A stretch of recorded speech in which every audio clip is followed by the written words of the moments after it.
नमस्कार मंडळी, श्री स्वामी समर्थ. स्वागत करते तुमचं माझ्या स्टिचिंग बाय उज्ज्वला या यूट्यूब चॅनल. तर आता वाजले होते संध्याकाळचे 5 आणि दिवसभरचं जे शिवून बाजूला ठेवल्यानंतर म्हटलं आता दुसऱ्या दिवशीसाठी जे लागतं थोडंफार कटिंग वगैरे करून ठेवते मी तयारी.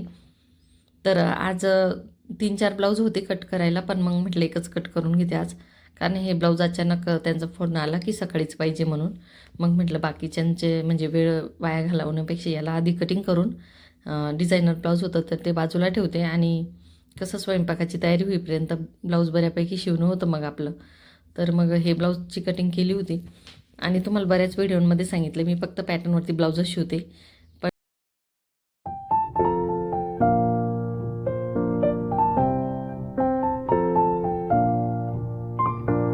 आणि मी मशीनना म्हणजे बायांना चालवताना पाहिजे किती छान शिलाई वगैरे मारतात, तर ते पाहिलेलं.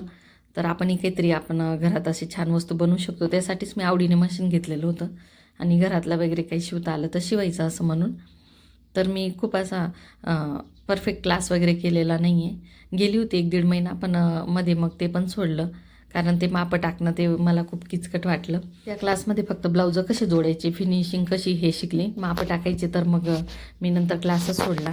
नंतर मग माझे शेजारी एक फॅशन डिझायनर ताई होते, तर त्यांनी मला 2-3 प्रकारचे अशी मापं तयार करून दिले.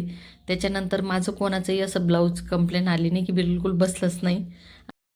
आणि चुका तर टेलरकडनंही होतात आणि मग 1-2 कस्टमर येतातच प्रत्येकाकडे, की माझ्याकडे येतच नाही असं नाही, येतं. पण थोडंफार ढिल्लं फिट्टं झालं किंवा शोल्डरचा थोडा प्रॉब्लेम असला तर हे प्रत्येकच शिलाई काम करणाऱ्यांना अनुभव आहेतच. मग तेवढं तर आपणही समजून घ्यायचं आणि व्यवस्थित करून द्यायचं त्यांना ब्लाऊज वगैरे. तर आजच्या ही 2 साडींचे ब्लाऊजं काढून घेतले होते आणि पिको फॉलचे काही पहिल्या 5-6 साड्या होत्या, या 2 अजून 2-3 आल्या की मग सोबत मला पिको फॉल करता येतो, कारण सोबत फॉल धुवून प्रेस करणंही सोपं जातं आणि मला मशीन चेंज करावी लागते. याच्यावरती स्टँडवरती मला पिको फॉलची मशीन ठेवावी लागते. मग मी सारखी परत परत 2-2, 3-3 करत बसत नाही. 10, 12, 15 अशा जमा झाले की मग करते. आणि ह्या डिझाईनांमध्ये काय होतं की गळा खूप मोठा असतो, तर बाकीच्यांना गळा मोठा लागत नाही.